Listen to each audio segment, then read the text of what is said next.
সবাইকে আন্তরিকভাবে স্বাগত। ওয়াকফ সংশোধনী আইনের প্রতিবাদে এবং তার পরবর্তীতে মুর্শিদাবাদে অশান্তি ছড়িয়ে পড়ে।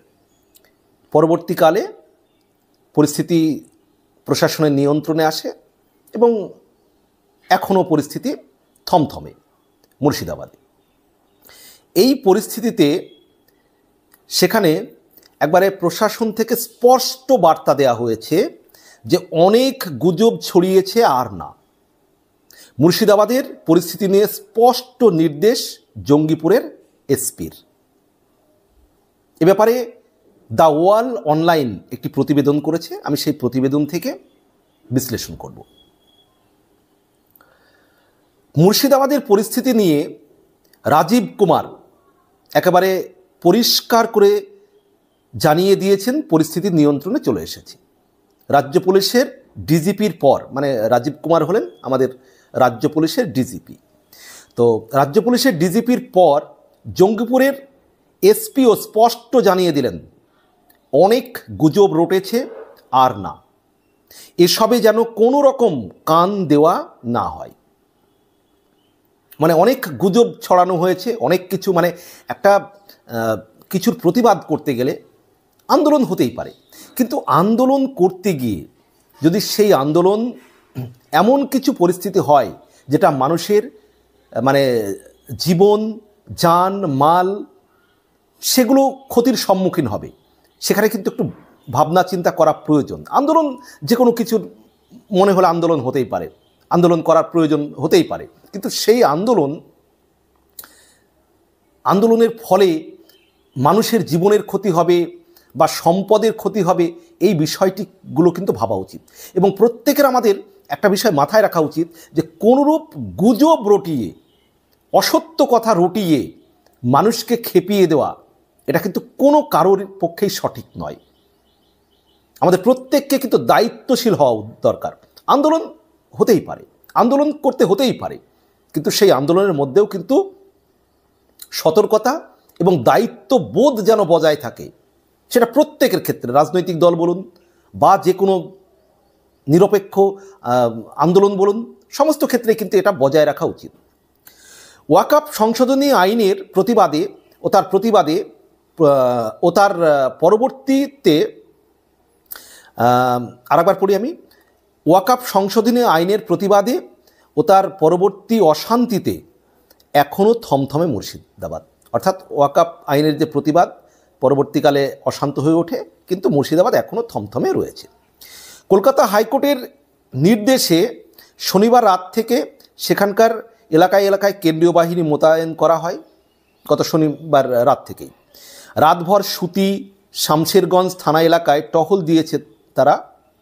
গ্রামে গ্রামে বাহিনীর সঙ্গে ঘুরেছে পুলিশও। পুলিশ তল্লাশি অভিযানে এখনও পর্যন্ত প্রায় 180 জনকে গ্রেপ্তার করা হয়েছে। মানে প্রশাসনের দিক থেকে কিন্তু স্পষ্ট বার্তা যে অশান্তি ছড়ালে প্রশাসন সেটা মানবে না, এবং প্রশাসন কিন্তু জানাচ্ছে যে পরিস্থিতি নিয়ন্ত্রণে, এবং অশান্তি করলে প্রশাসন ব্যবস্থা নেবে, এটাই স্বাভাবিক, এটাই হওয়া উচিত।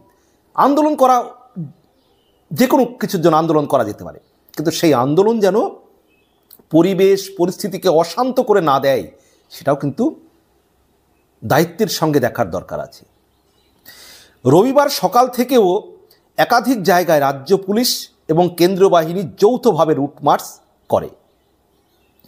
বিএসএফের আইজি এলাকা পরিদর্শন করে জানিয়েছেন, পুলিশ যদি মনে করে নির্দিষ্ট এলাকাগুলিতে বিএসএফ মোতায়েন থাকবে তাহলে থাকবে। অর্থাৎ পুলিশ যদি মনে করে না এখনও নির্দিষ্ট এলাকাতে বিএসএফ মোতায়েন থাকবে তাহলে থাকবে, মানে এটা বিএসএফের আইজি বলছেন এলাকা পরিদর্শন করে। পরিষ্কার করে এও জানিয়ে দেন, যতদিন পুলিশ চাইবে ততদিনই বাহিনী থাকবে এলাকায় এলাকায়। অর্থাৎ পুলিশ যতদিন চাইবে, মনে করবে যে না বিএসএফ রাখার প্রয়োজন আছে, ততদিন বিএসএফ থাকবে। পুলিশকেও সব রকমভাবে সাহায্যের আশ্বাস দিয়েছেন তিনি, যে সব রকম সহযোগিতা বিএসএফ তরফ থেকে করা হবে, পুলিশকে জানানো হয়েছে। আমরা জানি নবাবের শহরের অশান্তি নিয়ে ডিজিপি রাজীব বন্দ্যোপাধ্যায়ের পর জঙ্গিপুরের এসপি আনন্দ রায়ও পরিস্থিতি ব্যাখ্যা করে জানিয়ে দিলেন এখন অবস্থার উন্নতি হয়েছে। অর্থাৎ রাজ্য পুলিশের ডিজিপি রাজীব কুমার, তো রাজ্য পুলিশের ডিজিপি রাজীব কুমার, তো রাজীব কুমারের পর জঙ্গিপুরের এসপি আনন্দ রায় তিনিও পরিস্থিতি ব্যাখ্যা করে জানিয়ে দিলেন যে এখন অবস্থার উন্নতি হয়েছে, অনেক গুজব ছড়িয়েছে আর নয়। অর্থাৎ অনেক গুজব হয়েছে, এই গুজব আর নয়, অর্থাৎ গুজব ছড়াবেন না, গুজবে কেউ কান দেবেন না। আমি সকলকে গুজবে কান না দেওয়ার জন্য অনুরোধ করছি, যে কথাটা আমি বলছি যে গুজবে কান দেবেন না, গুজব ছড়াবেন না। আমরা গতকাল অনেককে গ্রেপ্তার করেছি, বাকি দুষ্কৃতীদেরও খুব শীঘ্রই গ্রেপ্তার করব। অর্থাৎ যাদেরকে গ্রেপ্তার করা হয়েছে, অলরেডি 180 জনকে গ্রেপ্তার করা হয়েছে, এবং বাকি যারা দুষ্কৃতী তাদেরকেও গ্রেপ্তার করবে পুলিশ। কারো কোনো সন্দেহ থাকলে স্থানীয়দের কন্ট্রোল রুমে যোগাযোগ করার নির্দেশ দিয়েছেন তিনি। মোটামুটি বুঝিয়ে দিতে চেয়েছেন গুজবের ব্যাপারে পুলিশ কিন্তু যথেষ্ট তৎপর, এবং পুলিশ পরিস্থিতি নিয়ন্ত্রণে এনেছে, পরিস্থিতি নিয়ন্ত্রণের মধ্যে, যেটা রাজ্য পুলিশের তরফ থেকে জানানো যাচ্ছে। এবং অবশ্যই বলবো যে কোনো মানুষ, আপনারা পরিস্থিতি যাতে অশান্ত না হয় সেটা কিন্তু দেখার দায়িত্ব প্রত্যেকের। আমরা আমাদের এই বাংলায় জাতি, ধর্ম, বর্ণ, রাজনীতি নির্বিশেষে প্রত্যেকে আমরা শান্তির সঙ্গে বসবাস করব। আমরা যে রাজনীতি করব, আমরা যে যার ধর্ম পালন করব। আবার যখন কোনো কিছুর প্রতিবাদ করব আমরা, সেটা যে কোনো কিছু, ওয়াকফ সংশোধনী বিল বলুন বা যে কোনো বিল বলুন, প্রতিবাদ হতেই পারে, যে কোনো কিছুর বিরুদ্ধে প্রতিবাদ হতেই পারে।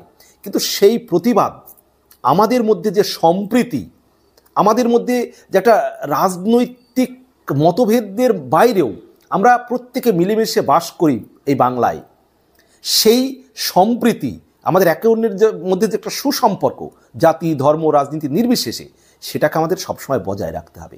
তার জন্য আমাদের কারোরই উচিত নয় গুজব রটানো, গুজবে কান দেওয়া, এবং সবসময় খেয়াল রাখতে হবে দায়িত্বশীল মানুষ হিসাবে আমাদের প্রত্যেকের, যে আমাদের কোনো ভুলে, আমাদের কোনো গুজব রটানোতে বা গুজবে কান দিয়ে যেন কোনো মানুষের জীবনের ক্ষতি না হয়, কোনো মানুষের সম্পদের ক্ষতি না হয়, কোনো মানুষ যেন আতঙ্কিত না হয়ে পড়েন। এটা আমাদের প্রত্যেকটি জাতি, ধর্ম, রাজনীতি নির্বিশেষে প্রত্যেকে কিন্তু মনে রাখতে হবে। সমস্ত জায়গায় শান্তি ফিরে আসুক, আমরা এটাই চাই। যে কোনো কিছুর প্রতিবাদ হতেই পারে, কিন্তু সেই প্রতিবাদ যেন কোনো কিছুর মানুষের বা কোনো সম্পদের ক্ষতি না করে, সে বিষয়টিও মাথায় রাখা প্রয়োজন। সম্মানিত দর্শক, এ বিষয়ে আপনাদের কি মন্তব্য রয়েছে অবশ্যই জানাবেন। সবার জন্য শুভকামনা।